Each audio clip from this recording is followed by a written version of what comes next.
welcome to another episode of the Crispy Compact Communiqué, the shortened version of the Crispy Noodle podcast that we're doing in this coronavirus era virtually, thanks to Zoom and the internet and everything like that. Thank you guys for joining us on another interesting episode. I'm Rich Liebig. I'm Michael Costanzo. And we are here to give you some interesting tidbits in sports, entertainment, and odd news. It's going to get hot in Philadelphia, so I decided to channel my inner winter by going with a Hoth background here. So hopefully that'll help me beat the heat. Nice. And Mike is with I have Teddy Roosevelt riding a moose in a river. I mean, it's probably photoshopped. I don't know where I found this picture. I found it years ago. But yeah. So there you go. You stick with the theme of Star Wars backgrounds. And I just do whatever random crap I find on my computer. Oh, I'll get there at some point. I just needed something to remind me of winter because I'm missing winter right now. This is not my time of the year. I stay inside as much as possible during the summer. Yeah, and this weekend for Philly, it's supposed to get dangerously hot.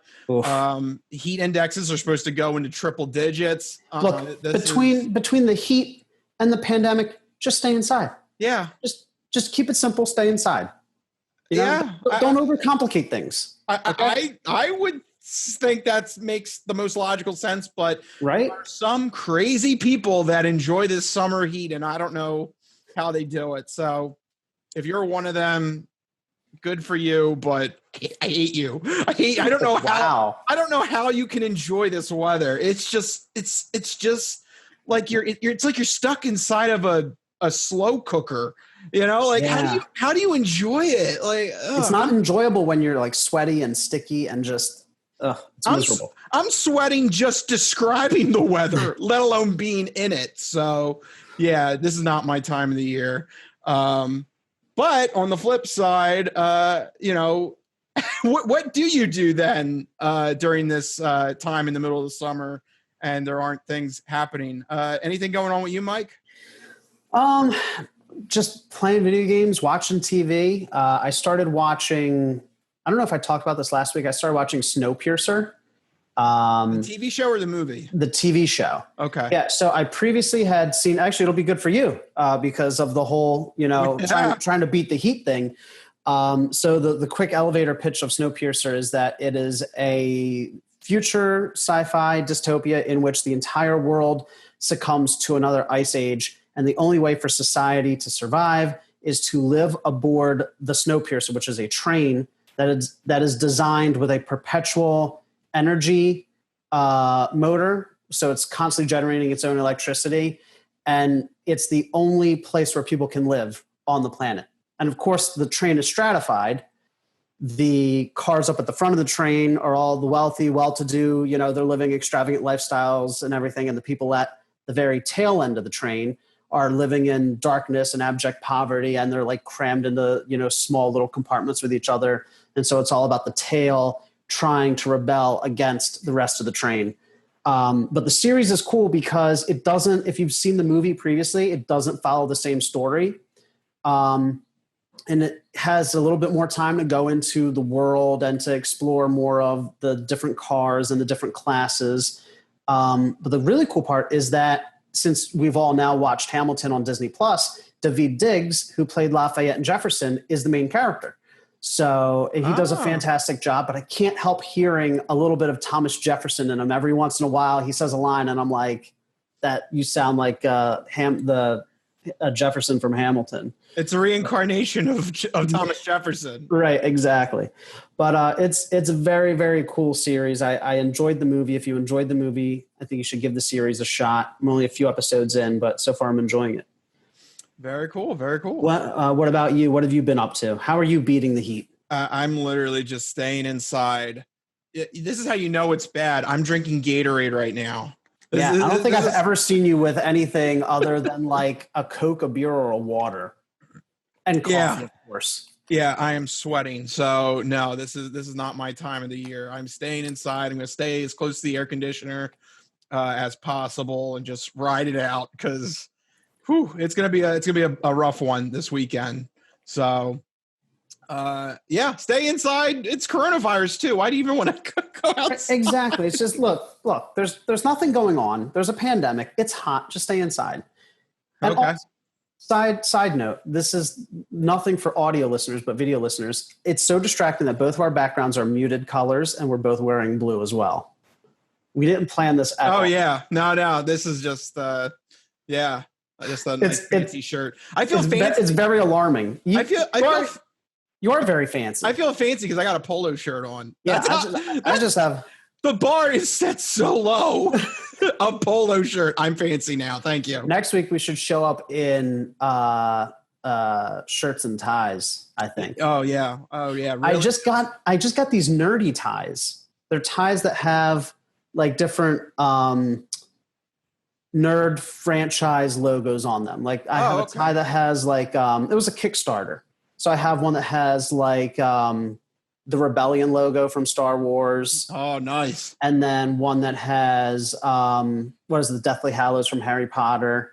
And then they look nice. It's not like a Christmas tie where it's just like this giant logo. They're like very small, tiny logos in a pattern. So it doesn't really, unless you're looking at it close, you could still pass it off as like nicer, you know? If you allow me a quick nerd story here. Go ahead. Absolutely. When we were in high school, you had to wear I think winter, you had to wear a shirt and tie every day. Yeah. At the school we went to. And you had to wear the school approved tie unless you were a senior. If you were a senior, you could wear any tie you want. Wait, what? I don't remember that. Yeah. Uh-huh. Oh, wait, that's right, because I wore that musical Christmas tie the one time. Yep. And I wore my brother-in-law's Star Wars tie that had the old 1977 initial poster. That was the tie. So it had, it was, you remember the original posters were more focused on Luke and Leia. Because they were kind of trying to sell that as like the typical adventure movie, right? But in space, yeah. So I love that tie. It was just so like OG because I think Han Solo was kind of like off to the side because they weren't sure where exactly to put him, in the middle of this. So yeah, I wore that tie every day, and I remember vividly just going to my brother-in-law. I'm like, I have to wear that tie, please. You have to give it to me, and he did. We're the biggest nerds ever. Actually, for Star Wars, no, we're not, because I've seen a lot. I've seen many fan collections. Whew, man, I'm like, I don't know how you afford a roof over your head. You gotta step your game up, Rich. I don't have money. It's expensive to be a nerd. It's expensive to be a collector. Right. If you're going to go out and actually shell out the money for some of these things, oh my gosh, yeah, it'll put you in a hole real fast. Yeah. So yeah, that's the dilemma. There's other things I need to do with my money first. Yeah. Buy more Star Wars stuff. Oh, you got to be responsible. Yeah. You know what else is expensive to do? Is keep sponsors happy in the NFL, Rich. Yes, Mike. Segue. Good job, Mike, getting me off the topic of Star Wars real fast because, wow, this week has turned into not been good. It has turned into an intense microscope focused on the organization known as the Washington, I don't know. Washington whatevers. Yeah, Washington whatevers. I don't know. So first off, we had the initial announcement that Dan Snyder was going to change the football team's name, and that the Redskins name was going to be out. It was going to be retired. It's about time, right? The fancy way of saying that the sponsors were going to leave and leave them with no money. It was very telling that they mentioned sponsors twice in the press release before fans. It was like, we got to keep our sponsors, fans, and they couldn't even try to hide it. They did it. It was so blatant. It was so blatant. Oh yeah, it was disgusting. I tweeted that out, by the way. If anybody's giving Dan Snyder moral credit for this, don't. Dan Snyder is only doing this because he was on the verge of losing massive amounts of money. That's the only reason. He has said multiple times that he would never give up the Redskins name and logo while he was in charge, and he was so adamant about it, and he had ridiculous things like having a study that said people liked it in his pocket. Like, he was so anti-changing the name that now all of a sudden money was involved, and now he's changing it. He doesn't have moral high ground here. Don't give him any credit. No, not at all. I mean, he makes it abundantly clear here. Quote, this is straight from the press release, quote, as part of this process, we want to keep our sponsors, fans, and community appraised of our thinking as we go forward. And then later on, he says that they're working closely to develop a new name and design approach that will enhance the standing of our proud tradition, rich franchise, and inspire our sponsors, fans, and community for the next 100 years. He mentioned sponsors twice before fans and community, and doesn't mention Native American groups once. Yeah, wow. What a legacy. What a legacy, yeah. Yes, and so just when you think maybe we give Washington too much of a hard time. Maybe they've always been a franchise that's always down on their luck, or maybe we're just, we're ruthless or something. Now comes one of possibly the worst stories I think I've ever heard. And this could not be at a worse time too. Yeah. This is, I don't even know. Okay. So according to the Washington Post, they have accounts of 15 women who have said that while that they were working for the Washington Redskins organization, that they experienced blatant sexual harassment, and just these bizarre stories that were in this report that was released from the Washington Post.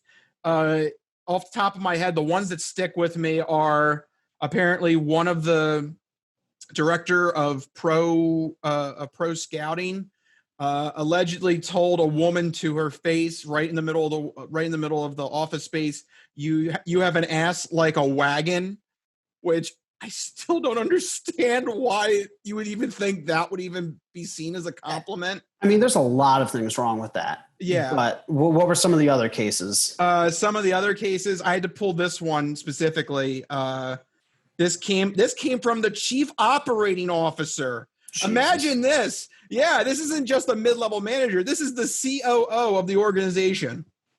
This is Emily Applegate's testimony in the story. She claims that she messed up. She made a mistake.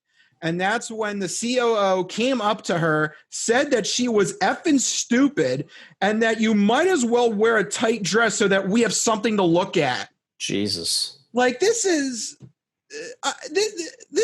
horrendous. Like, this is awful. This is far beyond just. This is mental. This is mental. I don't even know what to describe it. I can't believe this is happening in the last decade. All these things are being reported happening in the 2010s. Like, yeah. This sounds like something that should be from Mad Men or the 60s or the 50s or something like that. Yeah, and I mean, just to be clear, it was never appropriate then, and it's far less appropriate now. Oh my God! Like, who still walks around and thinks like that's okay to say to people? Oh. Apparently, the upper brass of the Washington Redskins organization. Yeah, it's very alarming. So, yeah, like we said, 15 women, allegations against a handful of top personnel and people in Dan Snyder's inner circle. You have to think that Dan Snyder knew what was going on. Oh, yeah, because we're not talking about mid-level guys here. Right. We're talking about people that Dan Snyder regularly had meetings, communications. Yep. It was play-by-play announcers, directors of pro personnel, head of business operations. I mean, these are people in charge of running the organization. Yeah. So it goes further. It goes further than that. Apparently, the entire culture of the organization was rotten to the core. So I pulled a choice quote here from Julia Payne, who served as the VP of Communications in 2003. She said, quote, "I have never been in a more hostile, manipulative, passive-aggressive environment, and I worked in politics. With such a toxic, mood-driven environment and the owner behaving like he does, how could anyone think these women would go to HR?" Apparently they just bred a culture of fear and manipulation and toxicity. I heard a report that the head of business operations told women to wear tighter dresses and flirt with wealthy suite holders. Yeah. I mean, this is wildly inappropriate and so just greasy and slimy and deplorable. Oh yeah, this has to be the straw that breaks the camel's back. Dan Snyder needs to just stop. He needs to stop being an NFL owner.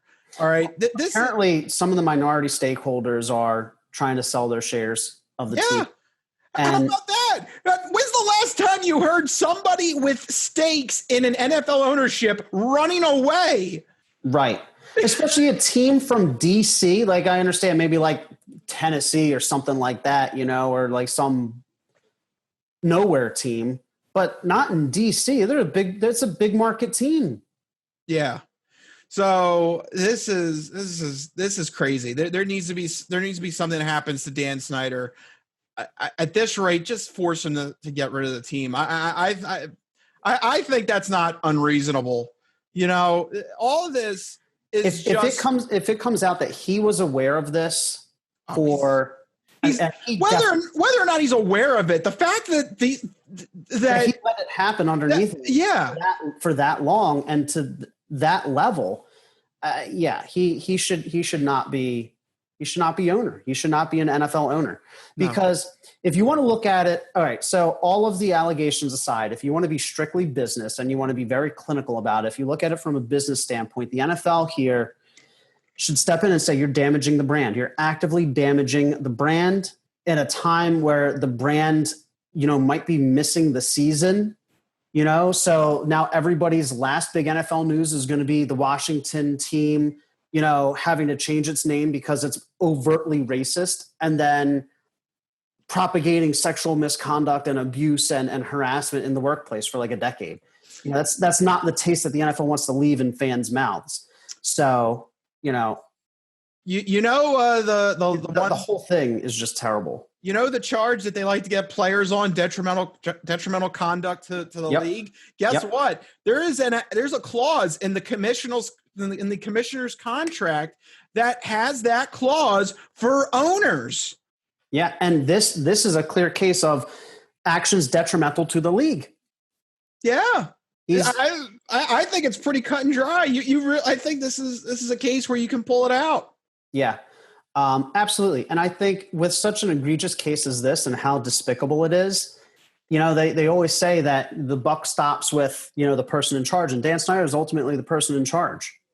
So, you know, he had to have known it was all going on under him. Oh yeah. So it's time to call him to task and to get him out of DC. There's also a part of that news story that says Dan Snyder was harassing another executive because he found out he was a male cheerleader in high school. So Dan Snyder's just a jerk. Don't you think that even if he didn't go anything further than that, don't you think that him just creating this harassment kind of atmosphere trickles down to everybody else? I'm going to quote a football movie about football. So in Remember the Titans, there's a great scene where the one character says, attitude reflects leadership. So if everybody in the upper executive levels feels comfortable with actively and openly perpetuating these sexual abuses and harassments, why do you think they feel so comfortable? Where is it coming from? Where do they feel like they're getting the go-ahead to talk to female employees, to VPs and other execs like this? Reporters that are coming into the team facilities. There are reports that at least 2 reporters were inappropriately touched. Mm-hmm. Telling their cheerleaders to essentially act as quote-unquote escorts on calendar shoots. I read a horrible account that they took their passports when they went on a calendar shoot to another country. Basically, you know, some weird macho like power trip move. You know, it's that these things are systemic. Yeah. So it has to be a thread within the institution that right. allows these executives to think that they can get away with it. Right. So, exactly. I mean, even if you want to make the argument that maybe Dan Snyder didn't know about this, Doesn't matter. It still doesn't matter. This is atrocious to his team, his franchise, his legacy. This is outright bad. It's I'm not being dramatic. This is worthy of the commissioner asking him to leave the team and sell it. Just get out of here. You've done your damage. It's pretty bad. It's pretty bad. Yeah. So we'll see how everything shakes out from here on in. Interesting that this report came out literally like 4 hours ago. So we haven't heard from the league yet, but I'm sure there'll be some sort of statement. Oh, it's going to be a firestorm. And I think it's interesting. I wanted to touch on this, that they announced, because I'm always looking for the connections behind the scenes. And I think it's interesting. They announced that they were going to change the team name back in early July. And here we are 2 weeks later, and they still haven't done it. And part of me thinks that, they made the announcement to try and get a tiny bit of goodwill, before they had to know that the storm was coming, because the Washington Post has been investigating it. They have 40, they conducted over 40 interviews. They had to know that the storm was coming. So they announced the team name change. And then the reason they haven't officially unveiled a name yet is because they're waiting for this to blow over now. But I think that the two are somehow linked. That's why I think they had that press conference on Monday, just to say that the Redskins name was going to be retired. Like that press conference in of itself really wasn't that it wasn't necessary. It wasn't necessary. We knew that it was coming anyway. Right. We if anything, we wanted to know what the new name was going to be. That's right. Exactly. I thought that they were going to unveil the new name by now. It's been they didn't. 2 weeks, and they didn't. Well, now we know why. Yeah. So until that changes, until Dan Snyder has to sell the team, as far as I'm concerned, they're the Washington whatevers, or I don't know. Washington whatever. I like alliteration, so the Washington whatevers works perfectly for me. Yeah. I know on ESPN, they've been calling them right now Washington TBDs. The Washington TBDs. I see a lot of the NFL team from Washington. Yeah. How about they actually just run with just unknown, just like that? They're just Washington. That's it. Just a giant question mark. Their new logo is just a question mark. If you want a lesson in how not to handle business and public relations, just pay attention to the team from the NFL team from Washington and how they handle their stuff. I mean, it's just been this summer has just been a train wreck for them.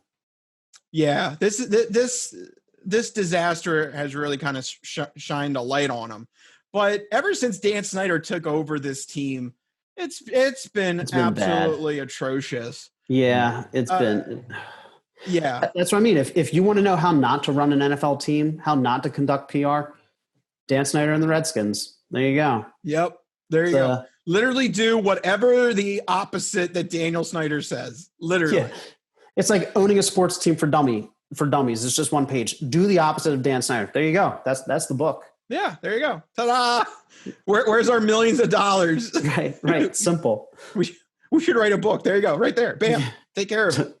Don't be Dan Snyder. There you go. Perfect. Ta-da! So there you go. Crazy. Just, I can't believe that this is what has been dominating the sports news this week. Just everything Washington. Does it surprise you, though, with a team whose team nickname is overtly racist? Did you really expect any positive news from them, like ever? Did you ever expect them to be a beacon of morality, an upstanding pillar of society? No. Yeah. No. So there you go. That's our sports. Yeah, I think that was it, right? That's it so far. That literally just covered everything. I guess one more thing to mention that's not Washington related.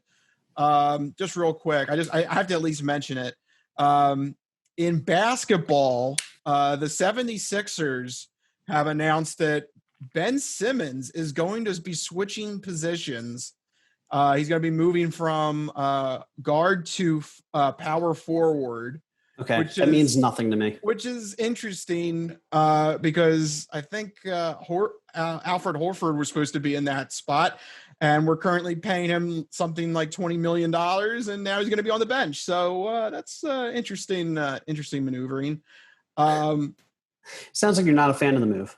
It's one of those things where if this was any other regular NBA type season, this move would be like, what the hell? Like, huh? But you know what? With it being the coronavirus and with them having only to play 5 or 6 play-in games and then the playoffs, you know what? Sure. Let's give it a shot. Let's just like go for it. Let's shake up the entire lineup. You know? Like nothing. This is why I wanted to bring it up. It's to me a sign of just anything goes now. Sure. Let's move everybody around. Sure. Let's take the guy we're paying $20 million a year and leave him on the bench. Sure. Like it's literally been that kind of week this week. What did I used to say in 2019? It's 2019 and nothing makes sense anymore. It's 2020 and even less makes sense. It's 2020 and it's a whole new ball game. Everything has been unprecedented so far. Yeah. So, you know what? Sixers, go ahead. Give it a shot. You do use Sixers. Yeah. Watch them win the freaking NBA championship with us. I mean, now this is their time to strike these sports teams when everybody's like reeling and confused, you know? Yeah. Let's make them even more confused and put all these players out of position. That would be hilarious if the process is complete during the year when everything is collapsing and it's like literally the Sixers winning a championship brings about the end of the world. There you go. You know what? The Eagles nearly did it with the Super Bowl win. Right. So there you go. Yeah. Imagine what a Sixers NBA championship win would do. So, All right, there you go. Now we're officially done sports. How about we get to some nice entertainment news? Yeah, some feel-good news. Yeah. Mike has been sampling a new service, I hear. Yeah, so NBC Universal but they finally launched their new streaming platform, Peacock, after NBC's logo, the Peacock. And I've been... What? I know it's not a great name, is it? Yeah, it's actually a terrible name. They should have thought about that name. They've been doing a lot of ads on the service where it's like, oh, you know, like we got to show off and strut around like a peacock. And I was like, I don't know. Is that like, that's not great messaging. It's like, it's whatever. But anyway, so Peacock, I've been watching it because as a Comcast subscriber, and if anybody out there is a Comcast subscriber, you get premium for free. So you get full access to all of the contents of the streaming service. There are still ads for the premium level, but you get more content than the free tier. So everybody can get the free tier. Then there's the premium for free if you're a Comcast subscriber, or $5 if you're not a Comcast subscriber. And then premium plus, which is ad-free. And Comcast subscribers get that for $5. Non-Comcast subscribers get that for $10. So it's reasonable. If you have Comcast already, it's very reasonably priced, either free or $5. If you don't have Comcast, there's free options, and then there's a couple different paid tiers. But I wanted to talk a little bit about actually using the platform. So it has a big collection of movies and older TV shows and current run TV. But the one feature that I thought was actually pretty cool, I've been making use of it recently, is this channels concept, where they have essentially live feeds of curated collections of content. So, for example, there's a channel devoted specifically to clips from The Office. And you put it on, and it just plays through. And it's almost like a little TV guide feature where it shows you what's playing now and what's coming up later. And it just plays through. There's a channel devoted, and this is what I've been watching, specifically Hell's Kitchen. It's literally just episode after episode after episode of Hell's Kitchen. They just started on one season and they're just straight through every episode of every season. it's designed for binge watching, I find, because I'll put it on in the corner, while I'm working, and I'll just leave it running like literally the entire day and watch like an entire season of Hell's Kitchen over the course of a workday, basically, and just not really paying attention because it's just constantly going. Yeah, so you're not really watching it. You're more like kind of doing a weird absorption osmosis kind of a thing. Yeah, exactly. So they understand that they tapped into that binge watching culture. Like people just like want stuff playing in the background. Mm-hmm. It's like how Netflix auto plays videos. They have Peacock has an entire feature set specifically for that. Just constantly streaming. It's like a constant bombardment of content. The downside, though, is that I found in my watching of Hell's Kitchen the past couple of days, the ad breaks are super weird.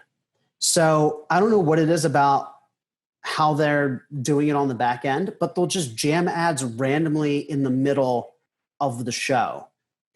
Instead of the actual breaks? Instead of the actual ad breaks. It'll be like in the middle of a line, or like it'll be like awkwardly timed. Like, how Hell's Kitchen work before they like reveal the dish or they reveal the results. They'll cut like after they reveal the results. Five zoom cuts and 10 dramatic sound effects. Right, exactly. But they'll cut like either before that or after that. And it's just weird. And not only that, but they show a lot of ads for their own platform. It seems like they're still trying to get advertisers on board. So the whole ad experience is really weird and disjarring. But I'm not really watching it. Again, it's just background noise for me. So it's like, whatever. The other aspect of it, of course, is the original shows they have. And unfortunately, if you're looking to Peacock for original content, like Amazon or Netflix, you're not going to find it here. So they have the three big shows that they're promoting right now are Intelligence, Brave New World, and The Capture. Intelligence is a workplace comedy about an NSA agent going to work with a British intelligence agency. It is a 54 on Metacritic. Brave New World is based on an Aldous Huxley sci-fi novel, which I read.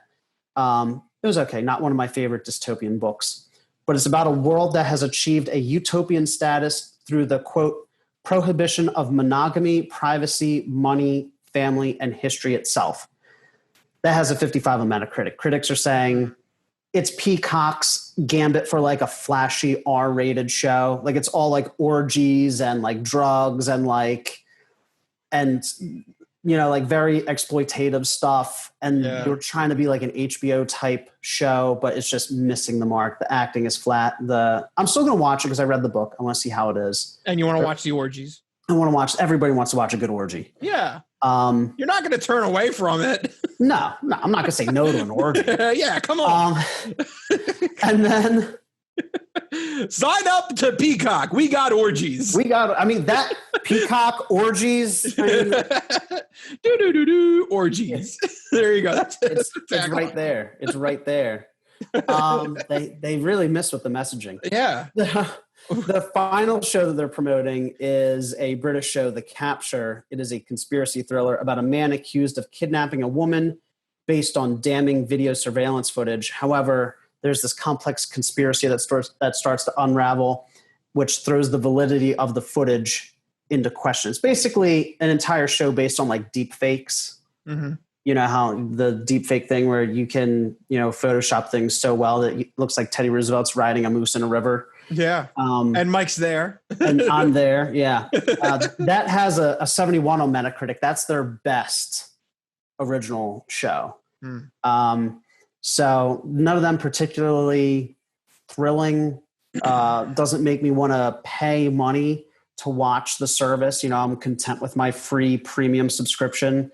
I'll probably just continue to use it as a Hell's Kitchen streaming thing. Background noise. Background noise, yeah. The app has a very slick interface. The website has a slick interface, but I just don't know that there's enough there. Maybe when The Office leaves Netflix, people will jump on board. But right now, it's like Apple TV when that launched. Yeah. There's just nothing there to make people run out and subscribe, I have Apple TV for free. I still haven't watched a single show on it. You know, I have this Peacock thing now, again, for free because I'm a Comcast subscriber. I watch Hell's Kitchen on repeat, you know, as background noise. So overall, kind of a lackluster experience. I like the focus they're bringing to like the binge culture. I think that's smart of them, but they just need to have more channels and more varied content. Yeah, that's what it kind of seemed like to me. I don't understand really the networks going off of their own, trying to do their own thing. The CBS All Access, in my opinion, isn't really a must thing to go for.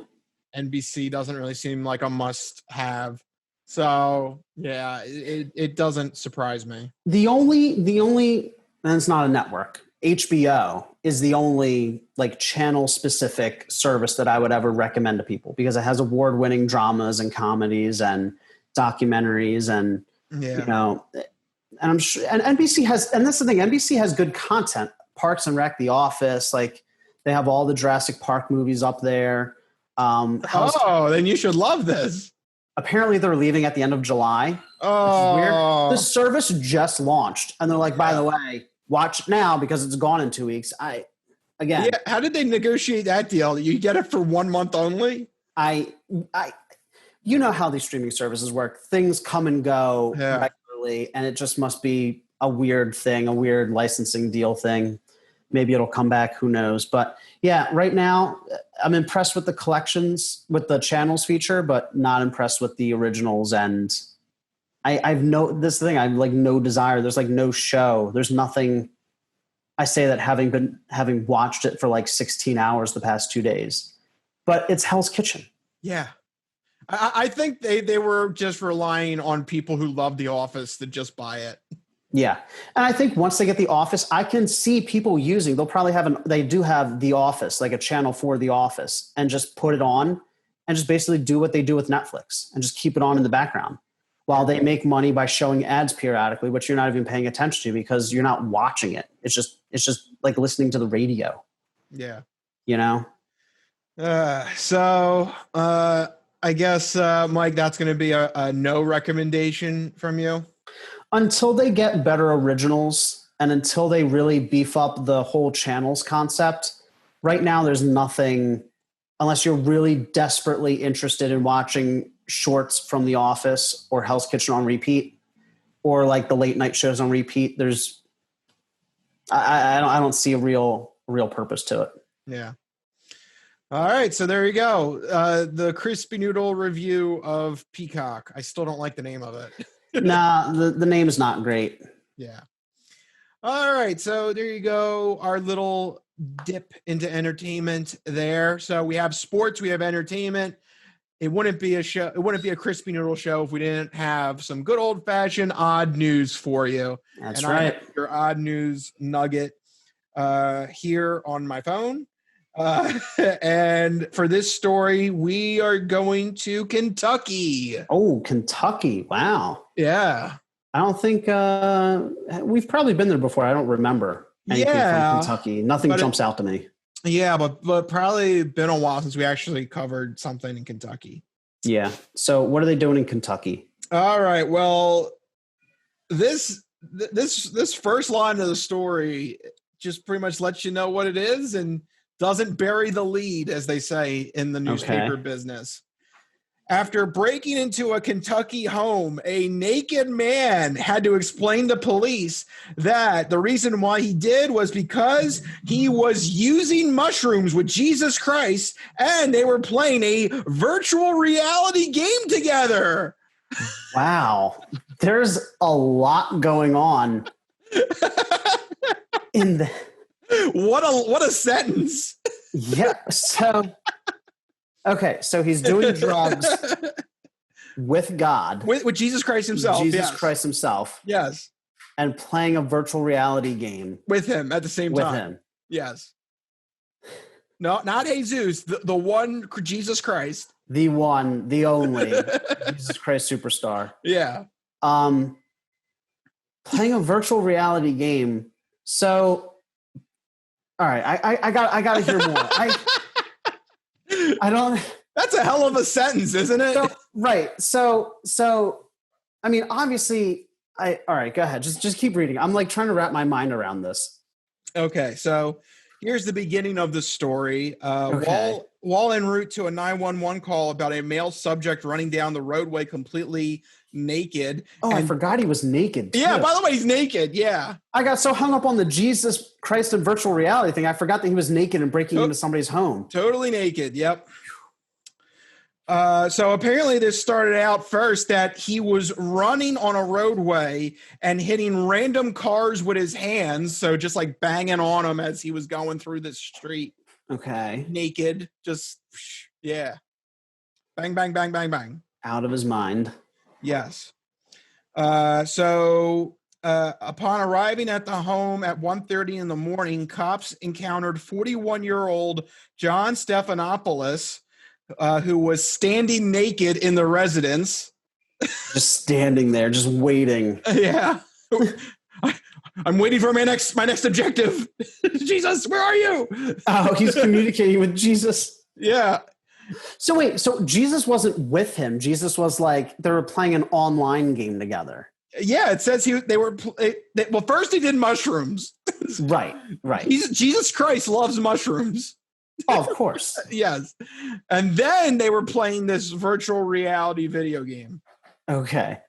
That's how this works. I didn't know Jesus was a gamer. Hey, sure, why not? Sure, why not? He has all the game consoles. He's got all the cheat codes. Do you think Jesus gets mad when games have like God mode in them?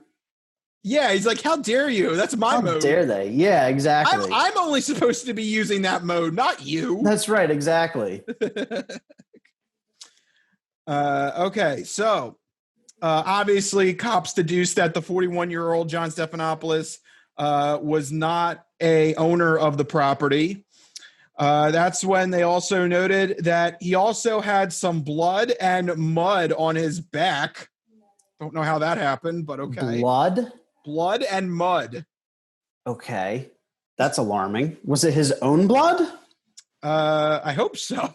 I don't know. I don't know whose blood it is. Yikes. Okay. Yeah. Blood and mud on his back, standing naked in a room. Yeah. Cops then ordered him to get on the ground, and he refused. So cops had to taser him. Of course. So that makes sense. Boy, this is just a horrible level in this game, man. It's gone wrong. I got blood. I got mud. Now this dude's tasering me. What's happening? So does he think he's still playing the virtual reality game at this point? Maybe the taser wakes him up. I don't know, but I have to imagine at this point he's still thinking he's in a video game. Oh my God. So they found where Stephanopoulos entered. He apparently banged down the front door of the home and punched several holes in the drywall. Oh my God. Why this guy? That sucks. If he gets an objective, he's coming for you. I want to know. Like, is he imagining the world around him as his video game? I have to assume. So he thinks he's like punching like bad guys or something, but he's just punching holes in walls. Yeah, and entering a residence. I want to know, does he see Jesus with him? Is Jesus physically there with him? Or is Jesus like playing online with him? You know what I mean? Or like... yeah, it's a co-op mission. It's a co-op mission, right. Look, my son, I've known you for this long. You're a really talented gamer, but now you must break into this house. Good luck. So is Jesus playing with him or a character in the game? Because he says playing with Jesus. What does that mean? What does with mean? Like alongside him, or he's just like he's a character in this imaginary game, or I think it's like it's his second player because he also said he did mushrooms with him. Oh, that's right. He did mushrooms with Jesus. Yeah, don't forget about that part. That's right. God, very important. There's so much going on in this story. There's like a checklist of all the different kinds of odd news stories there are, and this hits every single one. Drugs, naked, breaking and entering, some sort of religiosity. Yeah, there's the religious aspect. Bad excuses to the police. It's messy, blood and mud. He's checking. All he needed to do was like make some food in this person's house. Yeah. And end up at Walmart, and we would have had everything. We would have the odd news cycle. Yeah, exactly. We would have gone for the whole cycle.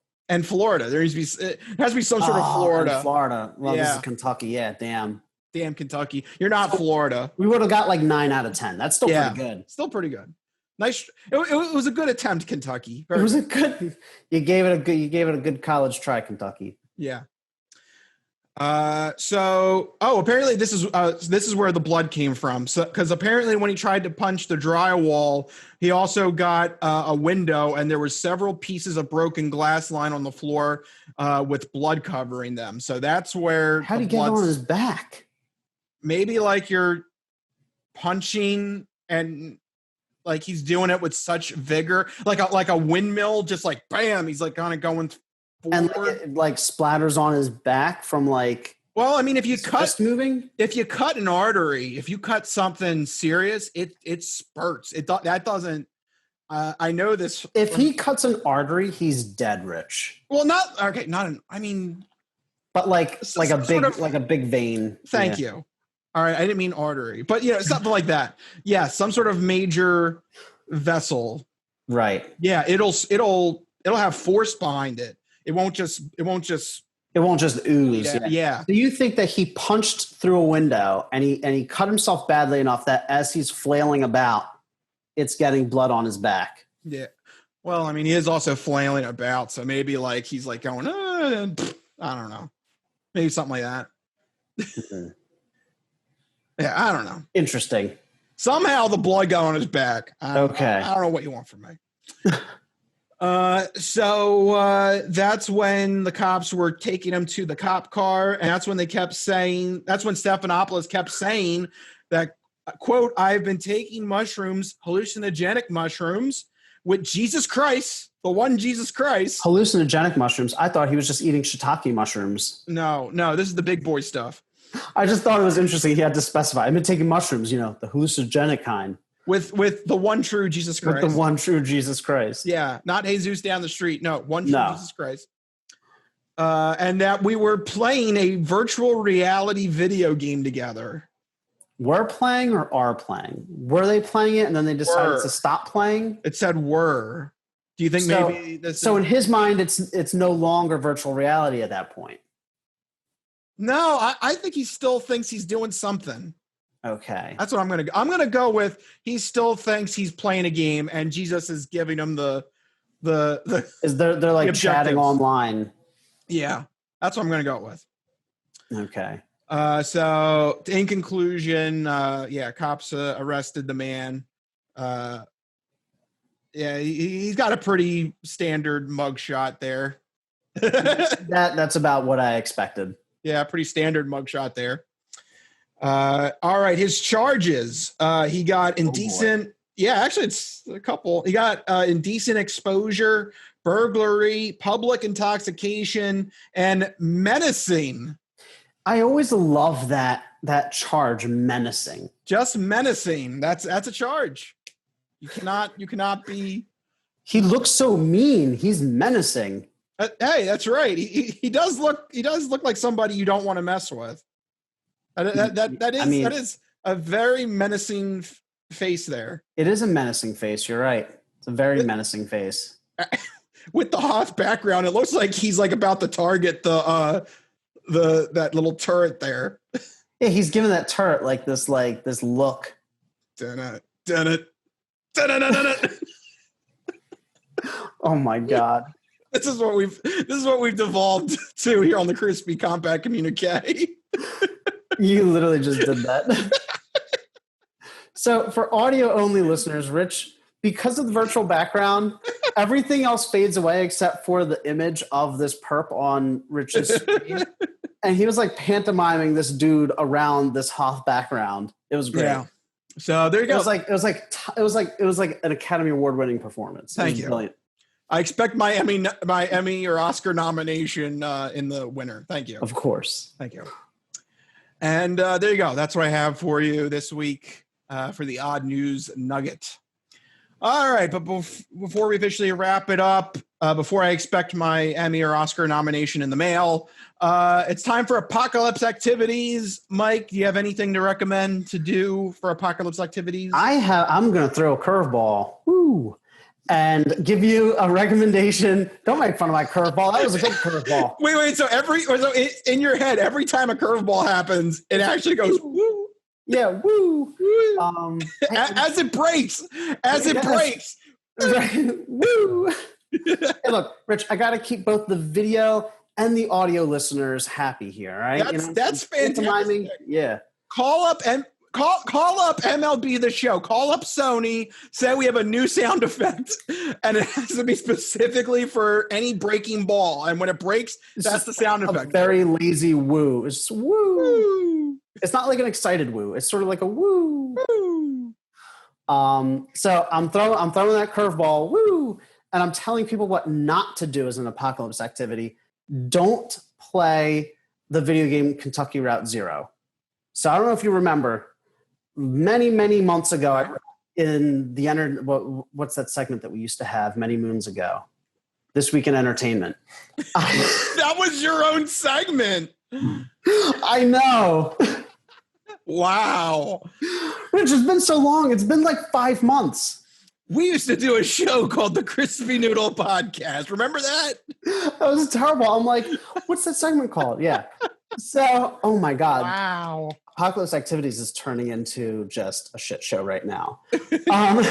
So during the This Week in Entertainment segment, many, many months ago, I recommended Kentucky Route Zero because it was supposed to be this weird sort of dark adventure game, point-and-click adventure game that was about exploring this hidden paranormal highway in Kentucky called Kentucky Route Zero. I've since that point purchased the game and started playing that game and made it through about 70% of that game. And every time now I go to play it, I hate it so much because it is so dreadfully boring. Okay. Basically this is a what's pissing me off segment. Yeah. Because the game would be fun if there were puzzles or exploration or choices that you can make or literally any sort of gameplay. But what I find more and more is that you're literally just reading walls of text and then you make a dialogue choice that they're all nonsensical. So for instance, at the point that I'm at in this game, I'm on a boat and I'm talking to one of the people on the boat and they're talking about like literally the moths in the cave that this boat is going down. And they're like, oh, the moths go here and the moths go there and they like this light, but they don't like that light, yada, yada, yada. It's like reading a novel in a video game form. And then at the end of this conversation, you get to make two completely irrelevant choices. So I don't know if they're going for like the really like highbrow artistic slant, which, you know, I'm not necessarily opposed to, but if I want that, I'm going to read a book. Yeah. You know, or I'm going to play a game like The Last of Us 2 that has some sort of engagement. I feel like I'm completely detached from the whole experience and I'm just reading these really boring, overly descriptive passages and there's no player agency. There's no, you know, narrative twists. Every time there's like a little bit of interesting something happening in the world or the narrative, it goes back to people describing like how they used to like this type of TV show. Now they don't like that type of TV show. And it's like, dude, I don't care. So I'm really frustrated with this game. Every time I play it, I'm like, why am I still playing this? Because I spent money on it. I don't want to, you know, I'm trapped in this cycle now where it's like, I spent money on it, so I want to finish it, but yeah, I hate it as well. You know, I could have bought Death Stranding or Ghost of Tsushima and instead I opted for Kentucky Route Zero. Yeah, that sucks when you buy a game and it doesn't live up to your expectations. Yeah. So that's what you should not do during the apocalypse activities. Yeah. What have you been doing or not doing? Or do you want to comment on buying video games and not enjoying them? I could segment that into go for it. Something. It's your choice. It's co-host's choice. Well, the reason why is because this is a game that you're playing. Uh-oh. So, oh, no. The So Last of Us 2. I haven't finished. I'm right. So I'm right. So Mike hasn't finished it, so I'm not going to do any spoilers. But I am going to say there is a similar feeling. Buyer's remorse. There is a little bit. Ooh, that's not good. A little bit. But we'll get into it one of these days that Mike finishes The Last of Us 2, and we'll do a breakdown of it. Yeah. How about I actually I'm going to be the one. I'll rein this back into what this topic is supposed to be, apocalypse activities. Okay, you rein it back in. Here's something I will recommend. I tried out one of the free PlayStation Plus games of the month, Erica. Okay. Oh, that was like the video one, right? Yeah, it's actually full motion video. Wow. But Blast from the past. Yeah, right. Yeah. But you get to choose the dialogue options, and basically through your decisions, you get one of 6 different endings, and it was pretty good. It's also relatively short. I made it. I pretty much beat it from I think 2 hours, 2.5 hours. That's a nice little diversionary chunk of time, you know? Yeah. It has a relatively interesting plot. It does enough where you question the universe that you're in, whether or not the characters are being straight with you or not. Okay.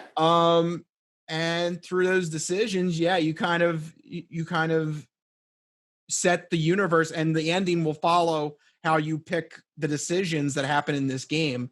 And I thought it was, it wasn't, it wasn't like Heavy Rain, or, it wasn't as good as Heavy Rain or Detroit Become Human.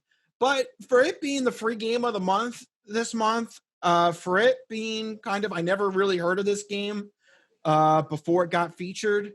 It was a nice surprise. And, if you're also one of those people that, maybe you don't like those long chunk games, Last of Us 2, this was a great breath of fresh air, that it was kind of like you could enjoy it in one night. You didn't really, waste a whole lot of time on it. So yeah, I find myself more and more drawn to those shorter experiences, because you can get in and out in a reasonable amount of time. You don't have to sink 40, 50 hours into it.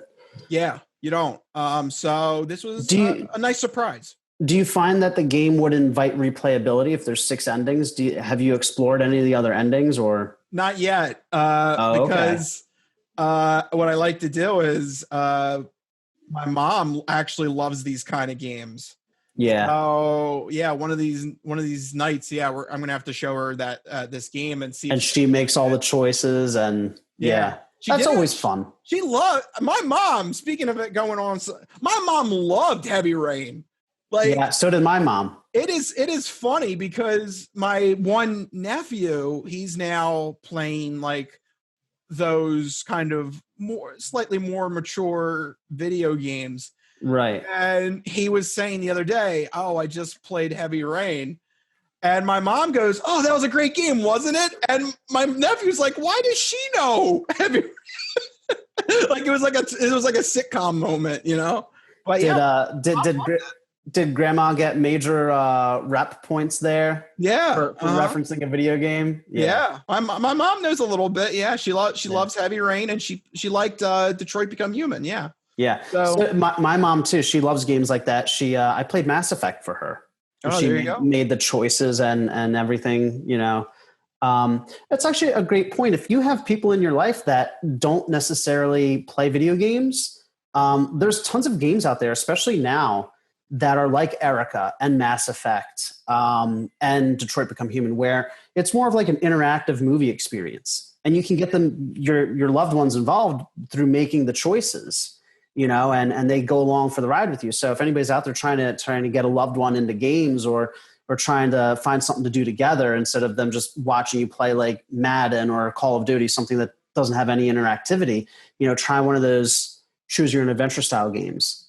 And once again, I'll say start with Erica, because that's only like a 2-hour game. You will not, even if you don't like the experience, you won't feel like you wasted like a whole night with it. Right, exactly. It's short enough where it's like just watching a movie, literally watching a movie. Yeah.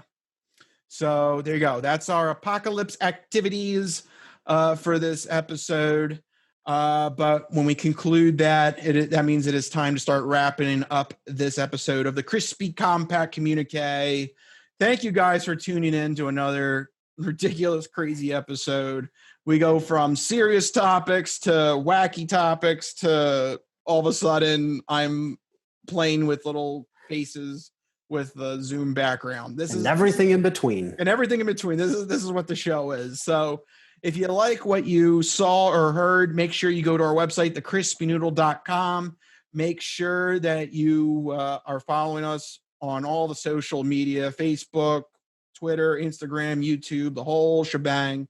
Always at the Crispy Noodle or at the Crispy Noodle podcast. And make sure you're following us on the podcast feeds as well, because we do this as an audio form as well. Mike, what's all the podcast stuff? Yeah, if you didn't catch the video, you can get the audio version of the podcast on every major podcast service. We're on iTunes, Spotify, Google Podcasts, and Stitcher. So make sure you search for, download, and subscribe to the Crispy Noodle podcast on the podcast service of your choice. That's right. We also have a SoundCloud page where we got the mini noodles as well, so you can go over there. Basically, we're just everywhere. We're everywhere, and so many ways to get in touch with us and listen to and share the Crispy Noodle podcast. If you want to get in touch with us individually, though, and send us stories to talk about in either sports, entertainment, or odd news, you can find us individually on Twitter. I'm at Mikey Costanzo, MikeyCostanzo. And I am at Rich Liebig, RichLiebig. You can find us on the Twitters. Let us know what's happening. Let us know if there's a topic you want us to cover on next week's episode. We will definitely give all submissions due consideration, and we'll give you a shout out too. So yeah, leave a comment, leave a tweet, something. And we might talk about it on the episode next week. So make sure you do that. But for right now, it is time to wrap this episode of the Crispy Compact Communiqué up. The Crispy Compact Communiqué, the shortened version of the Crispy Noodle podcast. This is our job to give you the most interesting bits in the world of sports, entertainment, and odd news.